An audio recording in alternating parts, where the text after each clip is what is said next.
ख़ास सभा में आज हमारे साथ मौजूद हैं जॉन इब्राहिम साहब। जॉन इब्राहिम साहब बेटे हैं रहमत इब्राहिम साहब के और ये ऑटो रिक्शा ड्राइवर हैं। पहले ये 2 स्ट्रोक रिक्शा चलाते थे, अब ये CNG का 4 स्ट्रोक रिक्शा चलाते हैं। शादीशुदा हैं, इनके 3 बच्चे हैं। ही इज़ 49 ईयर्स ओल्ड और 19 साल से ये रिक्शा चला रहे हैं जी। और खुश आमदीद, अस्सलाम वालेकुम जागो दुनिया पे। थैंक यू जी। पहले तो कुछ बातें हैं जो जॉन भाई आप बात करना चाह रहे थे जिनके हवाले से। जी जी। सबसे पहले आप बात करना चाह रहे थे पेट्रोल के हवाले से। जी जी। तो वो क्या बात थी जो आप अभी कर रहे थे मेरे साथ, आप उसी तरह खुल के बताएं। जी हाँ, बात ये है कि ये जलती पे वो तेल फेंकने वाली बात नहीं है। ये कोई आज या कल का मसला नहीं है। पेट्रोल की कीमत में जो इजाफा हुआ था और उसको वापस लिया गया, कम हुआ था तो उसको वापस लिया गया। तो असल में बात यह है कि ये शुरू से इसी तरह चला आ रहा है। एक दिन की बात हो तो चलो बंदा कहता चलो बर्दाश्त कर लो, लेकिन पहले भी बड़ी बार सुना है कि जी पेट्रोल की कीमत बाहर के मुल्कों में इतनी है और इतने % लगा के इनकी कीमत जो डबल से भी ज़्यादा हो जाती है। तो ये शुरू से ही चला आ रहा है। तो अब अगर आवाम के पास महंगाई इतनी है, कुछ चीज़ें जो हैं वो तो सस्ती करें जो इनकी ज़्यादा ज़रूरत है। देखिए ना, अगर पेट्रोल महंगा होगा तो जाहिर बात है सब्जियां खाने हर की चीज़ महंगी वो होगी। भी महंगी हो जाएंगी, हाँ। क्योंकि जिन ट्रकों ने और जिन चीज़ों ने उनको लेके जाना है पेट्रोल पे डीजल पे ही आना उन्होंने। बिल्कुल बिल्कुल। आपकी सबसे बड़ी शिकायत तो है कि पेट्रोल की कीमतें कम की जाएं। जी जी। और अगर टैक्स के मसले मसाइल हैं आपको, तो अमीर तबके के लोगों को या अपने आप को, हुक्मरानों को अपने किसी चीज़ से वहाँ से टैक्स काटी जाए और गरीबों के ऊपर ये बोझ इतना ना टूट के पड़े। जी जी। और आपने वोट दिया था पीपल्स पार्टी को जी हाँ। इस 2008 के इलेक्शन में। जी जी। क्या आपकी जो हुकूमत है, जो हमारी हुकूमत है पाकिस्तान की, पीपल्स पार्टी की हुकूमत है आज, क्या आपकी तवक्कुआत पूरी उतरी है? तवक्कुआत पर पूरी उतरेगी तो हम बोलेंगे क्यों? आपने वोट क्यों दिया था पीपल्स पार्टी हम को?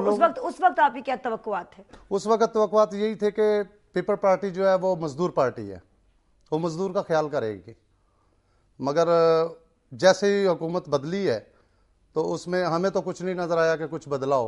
जॉन साहब, राजा रियाज साहब हमारे साथ लाइन पे हैं। वो हमारे बड़े सीनियर वजीर हैं पंजाब में वाटर इरिगेशन के। अस्सलाम वालेकुम राजा रियाज साहब। अस्सलाम वालेकुम नादिया, क्या हाल है? शुक्र अल्हम्दुलिल्लाह। राजा रियाज साहब, यहाँ हमारे साथ जॉन इब्राहिम भाई बैठे हुए हैं।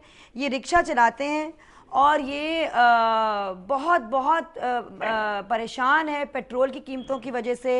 और इन्होंने ये आपके वोटर्स में से एक हैं, पीपल्स पार्टी के ये वोटर हैं और ये इंतज़ार कर रहे हैं कि कब ये हुकूमत जो है आवाम के लिए आसानियाँ लाएगी। बिजली के हवाले से वो कह रहे हैं कि इनको बिजली आती नहीं है घर में, लेकिन कीमतें बिल डबल बिजली का आता है। और उसके अलावा इनको सख्त मुसीबत महंगाई और पेट्रोल की वजह से हो रही है। तो इनकी तमाम तवक्कुआत आपके साथ हैं। आगे इस तरह है कि आपको पता है कि पिछले तकरीबन 8-9 साल जो आमरीत रही है उसमें 1 मेगावाट बिजली नहीं बनाई गई। जी जी। अब हमें बिजली कोई ऐसा तो नहीं कि एक दिन में लेकिन राजा साहब, ये इनको जॉन आपने बात की है, मैं बोला नहीं, आप मुझे इनको डबल बिजली के बिल क्यों आ रहे हैं?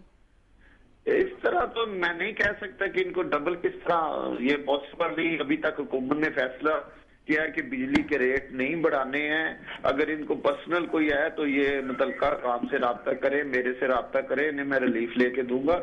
जहां तक बात है पेट्रोल की कीमतों की, तो वो जब आलमी मार्केट में सस्ती हुई थी, $38 बैरल पे आई, तो हमने 24-25 रुपए रेट कम किया जी। अब $70 बैरल पे पहुंच गया है।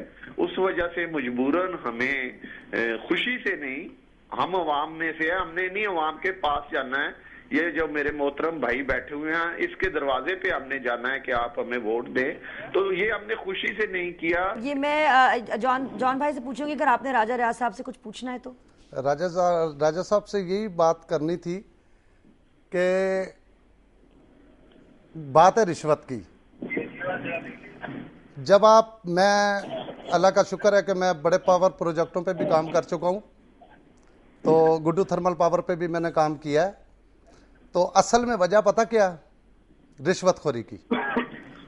मुल्तान ग्रिड से जब बिजली पैदा होती है ना, तो रास्ते में जब आती है तो रास्ते में कई लाइनें होती हैं, ट्रांसफार्मर्स होते हैं, जो उनको लुक आफ्टर करते हैं ना, उनका और जो वापडा के ऑफिसर टाइप लोग हैं, उनका आपस में जो ताल्लुक होता है ना, वो ये होता है कि जी फलानी जगह से इतनी केबल जल गई है, फलानी जगह से ट्रांसफार्मर जल गए हैं, इतना बिल बना के भेज दो। जलते कोई नहीं है।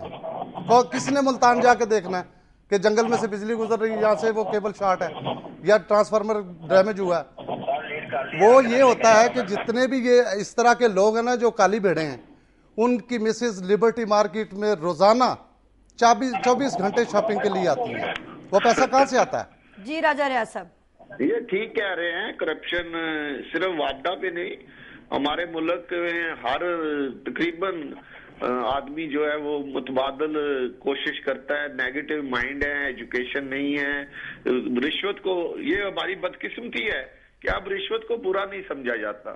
तो ये नादिया, बिल्कुल मैं इनकी बात को मानता हूं कि जो भी डिपार्टमेंट हैं हुकूमत के, चाहे वो सूबाई हो या वफाकी हो, उनमें ये मसला है। हम कोशिश कर रहे हैं कि इस मसले को हल करें। Thank you so much for being with us and thank you आपके जवाबों के लिए और आपके टाइम के लिए। जॉन इब्राहिम साहब, हमें बहुत फख्र है आप पे, आपके जज्बे पे, आपकी हिम्मत पे, और आपने जिस तरह से अपनी ज़िंदगी गुजारी है, अपने बच्चों की परवरिश की है। हमारी दुआएं आपके साथ हैं, आपके बच्चों के साथ हैं। यहाँ आने का बहुत शुक्रिया। और इंशाल्लाह ताला आप देखिएगा, मुझे पूरा ईमान है अल्लाह पे, मुझे पूरा उम्मीद है, पूरी उम्मीद है कि पाकिस्तान भी आपके लिए कुछ करेगा। जी जी। और ये वो वक्त आ गया है कि हम दीवार से बिल्कुल लग चुके हैं और अपनी आवाम को जवाब दें हैं, और हुक्मरानों को जो अपनी असलियत दिखानी पड़ेगी, क्योंकि असल में यही आपके नौकर हैं। जी जी। और इन्होंने ही आपके लिए कुछ करना है। जी हाँ। और मैं आपको सलूट करती हूँ। थैंक यू जी। आपको देखे वाकई में दिल चाहता है कहने को कि पाकिस्तान जिंदाबाद। नाजरीन, हमारे साथ रहिएगा, हमारे साथ इसके बाद एक और बहुत खास सेगमेंट है, आपके लिए बहुत खास सेगमेंट है। और thank you again John Ibrahim साहब।